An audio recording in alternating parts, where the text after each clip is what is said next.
Welcome to live study class YouTube channel.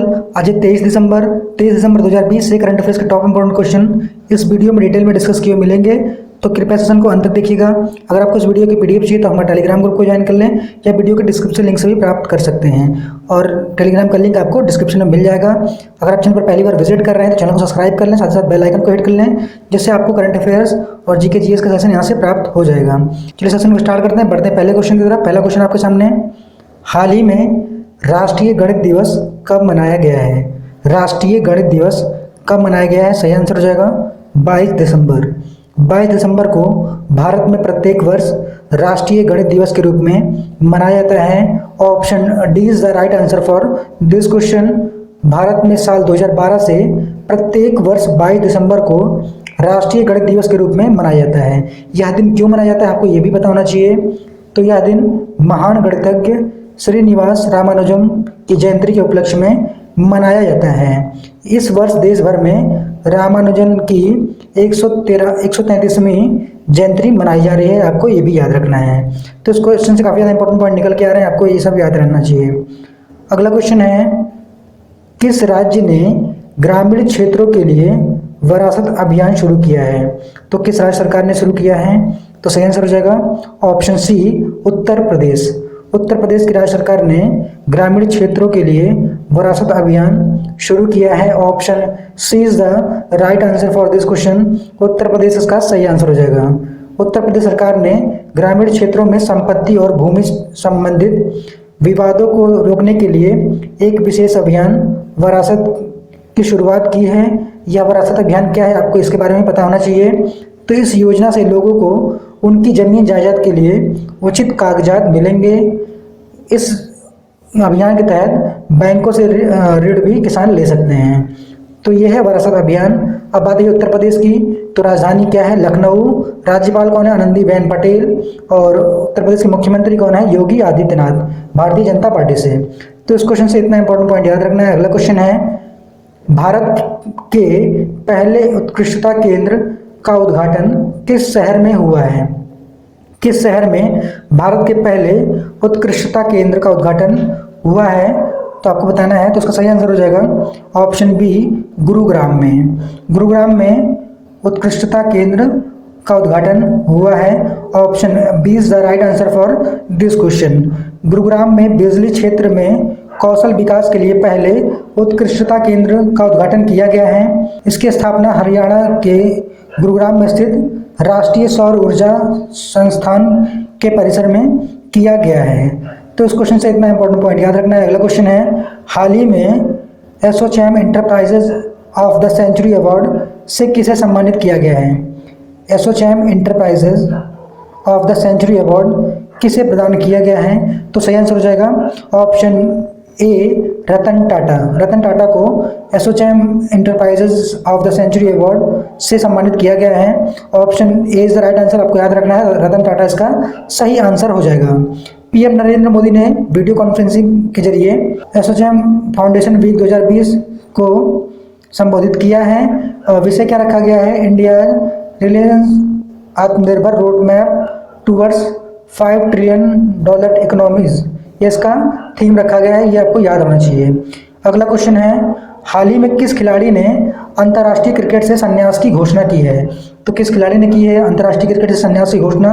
सही answer हो जाएगा पाकिस्तान के तेज गेंदबाज मोहम्मद आमिर ने अंतर्राष्ट्रीय क्रिकेट से संन्यास की घोषणा की है। Option B is the right answer, आपको याद रखना है, मोहम्मद आमिर ने अंतर्राष्ट्रीय क्रिकेट से संन्यास की घोषणा की है। मोहम्मद आमिर पाकिस्तान के तेज गेंदबाज हैं, आपको ये भी याद रखना है। अगला क्वेश्चन है, हाल ही में किसने मर्चेंट के लिए 24/7 आरटीजीएस मनी ट्रांसफ़र सुविधा शुरू किया है? हाल ही में किसने व्यापारियों और कारोबारियों के लिए 24/7 आरटीजीएस मनी ट्रांसफ़र सुविधा शुरू किया है? तो सही आंसर हो जाएगा इसका ऑप्शन सी पेटीएम।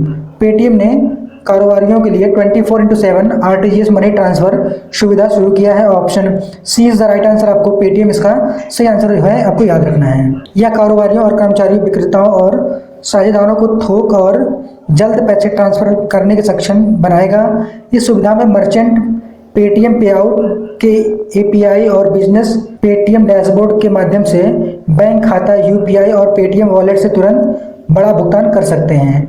अब बात है पेटीएम की, तो इसका मुख्यालय कहाँ पर है? नोएडा उत्तर प्रदेश में। और इसके संस्थापक और सीईओ कौन है? विजय शेखर शर्मा। तो इस क्वेश्चन से आपको इतना इंपॉर्टेंट पॉइंट याद रखना है। अगला क्वेश्चन है, हाल ही में आरबीआई ने अर्बन कोऑपरेटिव बैंक पर कितने रुपए का जुर्माना लगाया है? तो कितने रुपए का जुर्माना लगाया है अभी हाल ही में आरबीआई ने अर्बन कोऑपरेटिव बैंक पर? तो इसका सही आंसर हो जाएगा ऑप्शन ए 50 लाख रुपए का।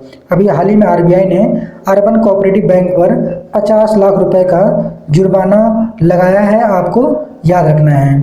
Option A is the right answer for this question.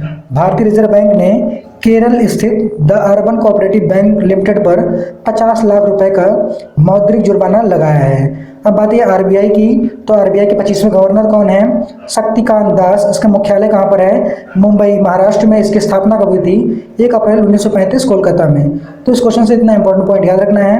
अगर आपको सेशन अच्छा लग रहा हो तो वीडियो को लाइक जरूर करें, वीडियो को ज़्यादा से ज़्यादा शेयर करें, और अगर चैनल पर पहली बार आए हैं तो चैनल को सब्सक्राइब करके बेल आइकन को हिट कर लें, जिससे हमारे नए नए वीडियो की नोटिफिकेशन आपको सबसे पहले मिल सके। अगला क्वेश्चन है, हाल ही में ह्यूमन फ्रीडम इंडेक्स 2020 में भारत किस स्थान पर रहा है? आपको बताना है कि ह्यूमन फ्रीडम इंडेक्स 2020 में भारत का कौन सा स्थान रहा है? सही आंसर हो जाएगा ऑप्शन बी 111वां स्थान। भारत का ह्यूमन फ्रीडम इंडेक्स 2020 में 111वां स्थान रहा है, आपको याद रखना है। काफ़ी ज़्यादा इंपॉर्टेंट क्वेश्चन है। 111वां स्थान ह्यूमन फ्रीडम इंडेक्स 2020 में भारत का रहा है। Option B is the right answer for this question. Human freedom index 2020 में दुनिया भर में नागरिक, आर्थिक और व्यक्तिगत स्वतंत्रता के बारे में जानकारी देने के लिए मानव स्वतंत्रता सूचकांक 2020 जारी किया गया है। इस लिस्ट में टॉप 3 में कौन कौन है? पहले पे न्यूजीलैंड, दूसरे पे स्विट्जरलैंड और तीसरे पे हांगकांग। तो आपको ये टॉप 3 याद रखने हैं। ह्यूमन फ्रीडम इंडेक्स में टॉप 3 देश कौन कौन से हैं? न्यूजीलैंड, स्विट्जरलैंड और हांगकांग, ये टॉप 3 हैं। और भारत का स्थान कौन सा रहा है? भारत का स्थान इसमें 111वां रहा है, आपको ये भी याद रखना है। अगला क्वेश्चन है, हाल ही में किस राज्य सरकार ने किसान कल्याण मिशन शुरू किया है? तो किस राज्य सरकार ने शुरू किया है किसान कल्याण मिशन? सही आंसर हो जाएगा ऑप्शन डी उत्तर प्रदेश। उत्तर प्रदेश की राज्य सरकार ने किसान कल्याण मिशन शुरू किया है। Option D is the right answer for this question. Uttar Pradesh सरकार ने किसानों की आय को दुगना करने के लिए एक विशेष कार्यक्रम शुरू करने की घोषणा की है, जिसका नाम है किसान कल्याण मिशन। आपको याद रखना है। अब किसान कल्याण मिशन क्या है, आपको इसके बारे में पता होना चाहिए। किसान और संबंधित क्षेत्रों की प्रदर्शनियों का आयोजन किया जाएगा, जिसमें एमएसएमई क्षेत्र की इकाइयों और आजीविका मिशन के उत्पाद भी शामिल होंगे। इस योजना के दौरान किसानों को कृषि विभाग की विभिन्न योजनाओं के तहत लाभ दिया जाएगा। तो ये है किसान कल्याण मिशन, आपको पता होना चाहिए। तो इस क्वेश्चन से इतना इंपॉर्टेंट पॉइंट याद रखना है। अगला क्वेश्चन है, किस राज्य में दुनिया के सबसे बड़े नवीकरणीय ऊर्जा पार्क का शिलान्यास किया गया है? अभी हाल ही में पीएम नरेंद्र मोदी द्वारा किस राज्य में दुनिया के सबसे बड़े नवीकरणीय ऊर्जा पार्क का शिलान्यास किया गया है? तो इसका सही आंसर हो जाएगा ऑप्शन बी गुजरात। गुजरात में दुनिया के सबसे बड़े नवीकरणीय ऊर्जा पार्क का शिलान्यास किया गया है। Option B is the right answer for this question. PM Narendra Modi ने गुजरात के कच्छ जिले में 30,000 मेगावाट क्षमता वाले हाइब्रिड नवीकरणीय ऊर्जा पार्क की आधारशिला रखी गई है। तो कहाँ पे रखी गई है? गुजरात के कच्छ में, आपको याद रखना है।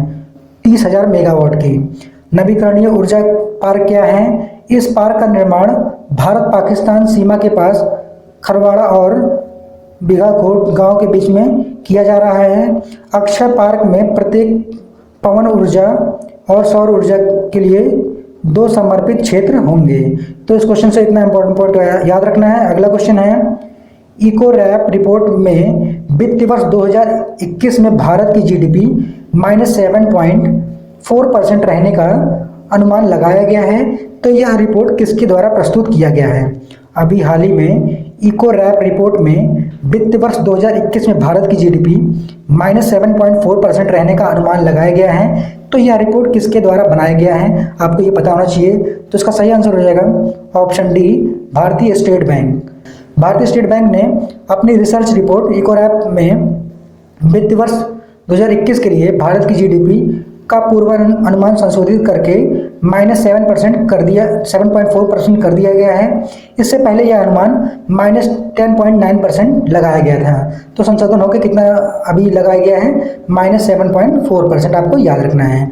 अब बात है भारतीय स्टेट बैंक की, तो इसके अध्यक्ष कौन है वर्तमान में, दिनेश कुमार खारा, और इसकी स्थापना कब हुई थी, 1 जुलाई 1955 में। उसका मुख्यालय कहाँ पर है, मुंबई, महाराष्ट्र में। तो इस क्वेश्चन से इतना इंपॉर्टेंट पॉइंट याद रखना है। अगला क्वेश्चन है, हाल ही में golden peacock environment management award 2020 किसने जीता है? तो यह किस कंपनी ने जीता है, golden peacock environment management award 2020। तो सही आंसर हो जाएगा इसका SAIL. Steel authority of India limited ने golden peacock environment management award 2020 जीता है। Option A is the right answer for this question. Steel authority of India limited ने को इंस्टीट्यूट ऑफ डायरेक्टरेट द्वारा इस्पात क्षेत्र में वर्ष 2020 के लिए प्रतिष्ठित गोल्डन पीकॉक पर्यावरण प्रबंधन पुरस्कार से सम्मानित किया गया है। तो किसको सम्मानित किया गया है, steel authority of India limited. SAIL इसका सही आंसर हो जाएगा, आपको याद रखना है। अब बात है सेल की, तो इसके अध्यक्ष कौन है, अनिल कुमार चौधरी। इसका मुख्यालय कहाँ पर है, नई दिल्ली में, और इसकी स्थापना कब हुई थी, 19 जनवरी 1954 में इसकी स्थापना हुई थी। तो इस क्वेश्चन से इतना इंपॉर्टेंट पॉइंट याद रखना है। पिछले वीडियो में पूछे क्वेश्चन का सही जवाब हो जाएगा, हाल ही में सस्टेनेबल माउंटेन डेवलपमेंट समिट का 9वां संस्करण कहाँ शुरू हुआ है? तो इसका सही जवाब हो जाएगा ऑप्शन बी, देहरादून में। देहरादून में सस्टेनेबल माउंटेन डेवलपमेंट समिट का 9वां संस्करण शुरू हुआ है। Option B is the right answer for this question. आज का क्वेश्चन आपके लिए है, हाल ही में नई डिजिटल भुगतान ऐप डाक पे किसके द्वारा लॉन्च किया गया है? आपके ऑप्शन है A, India post payment bank, B, Airtel payment bank, C, Paytm, या डी, फोन पे। तो अपना जवाब नीचे कमेंट बॉक्स में जरूर दें और ज़्यादा से ज़्यादा सही आंसर बताएं। उम्मीद है कि आपको सेशन अच्छा लगा होगा। अगर आपको सेशन अच्छा लगा हो तो वीडियो को लाइक जरूर करें, वीडियो को ज़्यादा से ज़्यादा शेयर करें। अगर आपको वीडियो पसंद आई तो वीडियो को ज़्यादा से ज़्यादा शेयर करें अपने फेसबुक, व्हाट्सएप और टेलीग्राम ग्रुप में, जिससे इन्फॉर्मेशन और लोगों तक पहुँच सके। अगर आप चैनल पर पहली बार विजिट कर रहे हैं तो रिक्वेस्ट है चैनल को सब्सक्राइब करके बेल आइकन को हिट कर लें, जिससे नए नए वीडियो की नोटिफिकेशन आपको सबसे पहले मिल सके। अगर आपको इस वीडियो की पीडीएफ चाहिए तो हमारे टेलीग्राम ग्रुप को ज्वाइन कर लें, यहाँ से वीडियो की पीडीएफ और नोटिफिकेशन प्राप्त कर सकते हैं। लिंक आपको डिस्क्रिप्शन में मिल जाएंगे। बस आज की वीडियो में इतना ही।